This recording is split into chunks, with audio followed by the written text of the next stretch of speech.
Assalamualaikum warahmatullahi wabarakatuh. Hai Sobat Jalur. Baru-baru ini sedang viral perseteruan antara Gus Samsudin dan pesulap merah alias Marcel Radival. Gus Samsudin berseteru dengan pesulap merah alias Marcel Radival karena tak terima trik saktinya dibongkar. Kini pemilik Padepokan Pengobatan Spiritual Nur Zat Setati di Blitar malah mengaku bahwa dirinya bukan orang sakti seperti yang dimuat di laman TV One News. Gus Samsudin menjadi viral dibicarakan publik setelah pesulap merah berbicara di podcast Deddy Corbuzier dan bercerita bahwa dirinya terlibat perseteruan sengit dengan si dukun berkedok agama itu. Pesulap merah sendiri diketahui kerap kali membuat konten bongkar trik-trik palsu para dukun. Salah satunya trik Gus Samsudin, pemilik Padepokan Nur Zat Setati.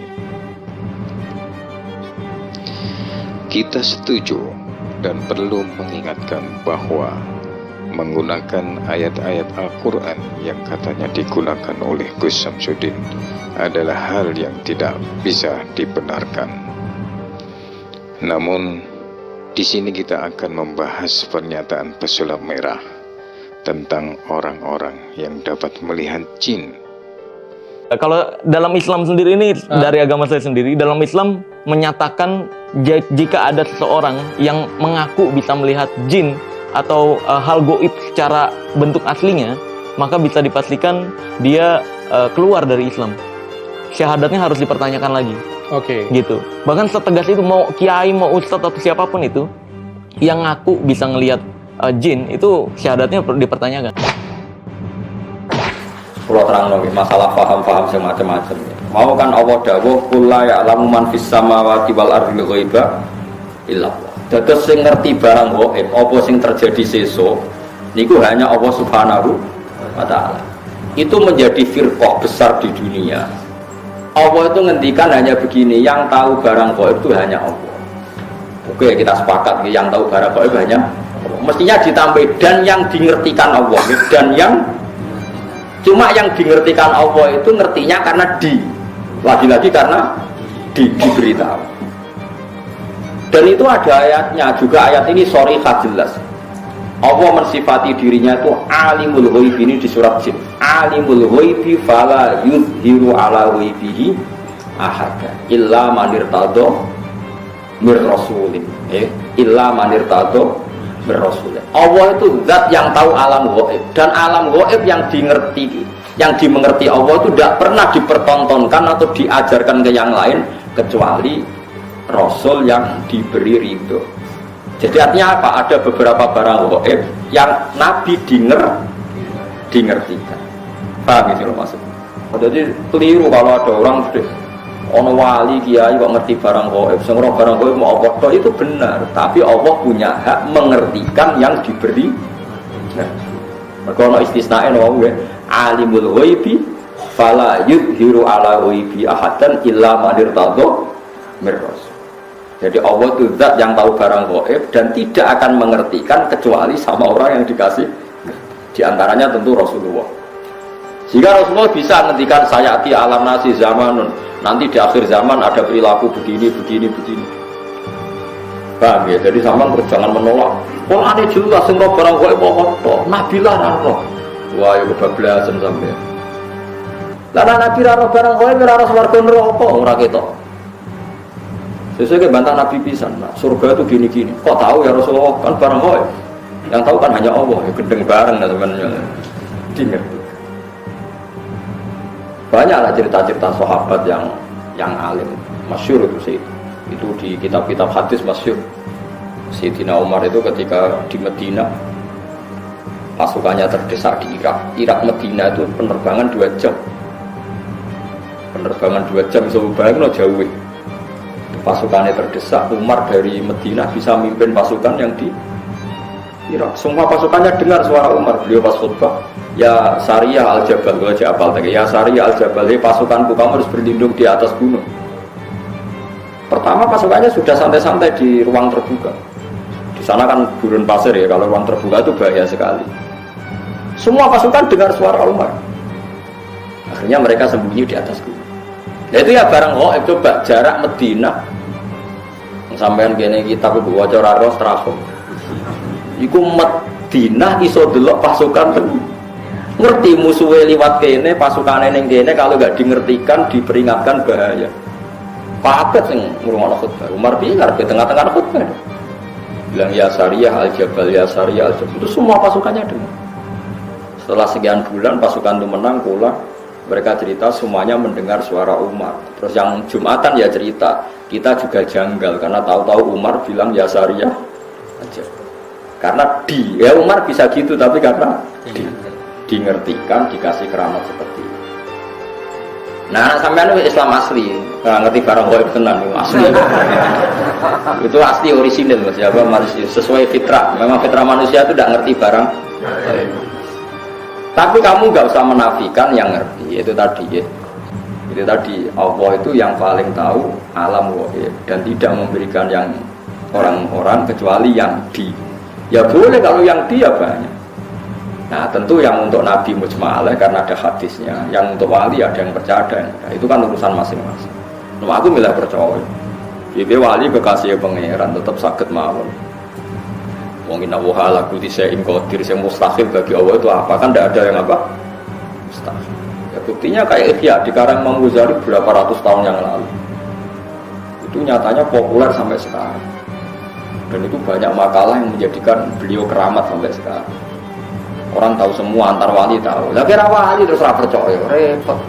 Itu gale ana wong di desa miliar duwe dhuwit 2000 ora duwe. Mustahil ana wong di dhuwit 2000 angel ora karuan. Wah yo repot nambah antem kromo ngono. Bapak ora di dhuwit terus ora percaya ana wong duwe. Kulo sampai sekarang yo kayak gak percaya mosok ana di 2000. Kok kulo ora tau duwe sakmo.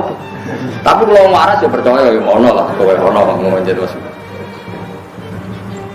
Banyak itu keramat-keramat seperti itu. Nah, kalau menyaksikan di kitab Bukhari itu, kalau kan sering belajar Imam Bukhari, hampir yang diriwayatkan Imam Bukhari dan Nabi yang ngendikan itu memang nyata.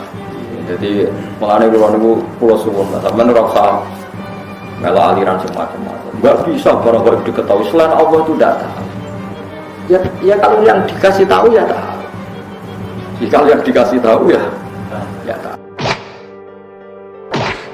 Ya. Oke. Apakah manusia bisa mengendalikan jin?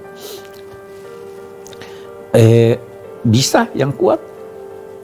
Kalau kita lihat misalnya di Al-Quran itu Nabi Sulaiman mengendalikan jin.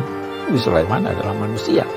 Kalau kita baca di dalam Al-Quran bahwa kemampuan manusia yang dekat kepada Allah jauh melebihi kemampuan jin. Kita baca di dalam Al-Quran Nabi Sulaiman itu memerintah jin. Suatu ketika dia minta agar supaya singgasana Ratu Balqis yang ada di Yaman itu bisa dipindahkan. Jin berkata, saya mampu memindahkannya setengah hari sampai sebelum kamu beranjak kembali ke rumah. Kata seorang mukmin yang taat kepada Allah, saya memindahkannya dalam sekejap mata. Jadi artinya bisa dikendalikan, tapi tentu saja yang mengendalikannya itu harus orang yang dekat kepada Tuhan, yang taat kepadanya sehingga dia diberi kekuatan oleh Allah. Saya pernah didatangi tokoh-tokoh jin. Lu percaya mau tidak terserah. Datang ke saya. Rombongan saya tak lihat, waduh kakinya lain. Assalamualaikum, waalaikumsalam. Ahlan wa sahlan, mari. Saya tanya, ini yai dari mana? Saya dari Azraq. Azraq itu satu planet, walaupun dalam ilmu pengetahuan tidak ada. Azraq itu ibu kotanya jin. Planetnya jin namanya Azraq. Ini yang ahli ilmu hikmah mesti paham. Kalau tidak ahli ilmu hikmah nggak paham.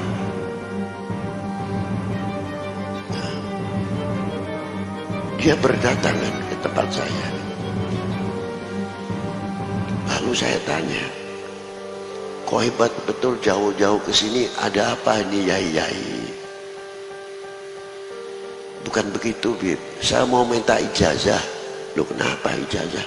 Padahal kalian ini godang-godangnya ilmu kok.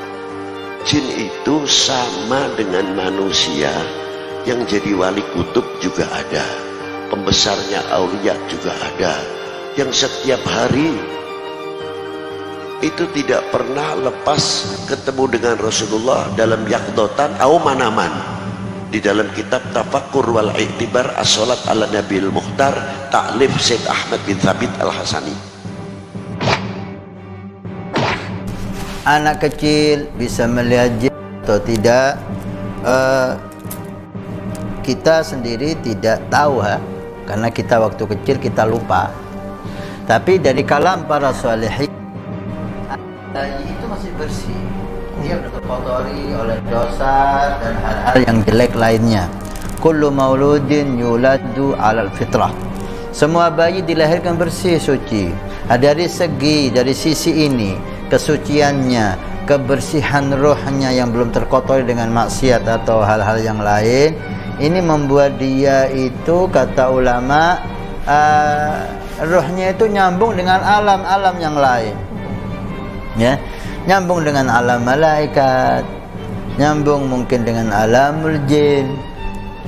Ini diperkuat dari kisah-kisah. Ada kisah seseorang yang saleh yang menjaga tidak masuk ke rumahnya kecuali harta yang halal, sehingga anak istrinya betul-betul makan halal yang murni. Anehnya, setiap si bayi ini, si anak ini dibawa ke Masjidil Haram untuk diajak tawaf, si anak menjerit, menangis ketakutan. Keluar dari Masjidil Haram, diam dia, guyon, gurau, tertawa. Masuk lagi ke Masjidil Haram, dekat Ka'bah, nangis ketakutan. Sedih si bapak, kenapa anakku ini diajak ibadah kok kayak gini? Kemudian datanglah ke orang saleh. Orang saleh yang punya firasat, dan dia melihat ini orang saleh, maka makanan yang masuk ke perut anaknya ini lewat istrinya, ini betul-betul halal murni. Anakmu ini tidak sakit.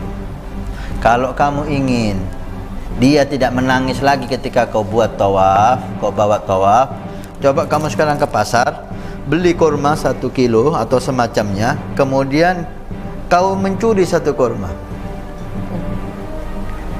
Kurma yang kau ambil 1 itu, kasihkan bayimu ini. Loh, gimana itu guru? Saya nggak pernah memasukkan ke perut anak saya, ini hal yang haram.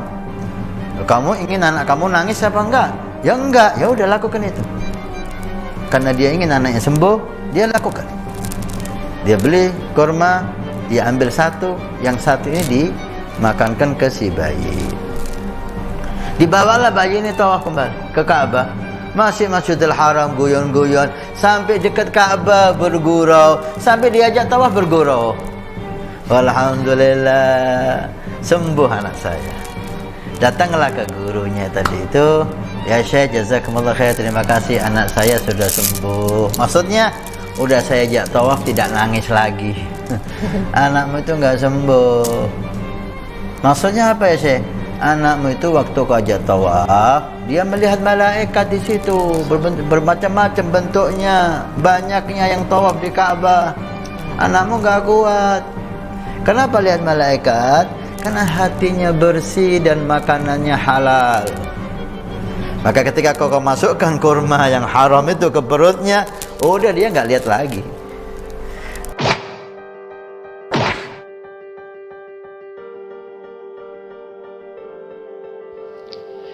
Kita setuju dan sangat mendukung ketika Sulap Merah membongkar dukun-dukun yang mengatasnamakan agama dan menggunakan ayat-ayat suci sebagai alat untuk mengelabui orang-orang.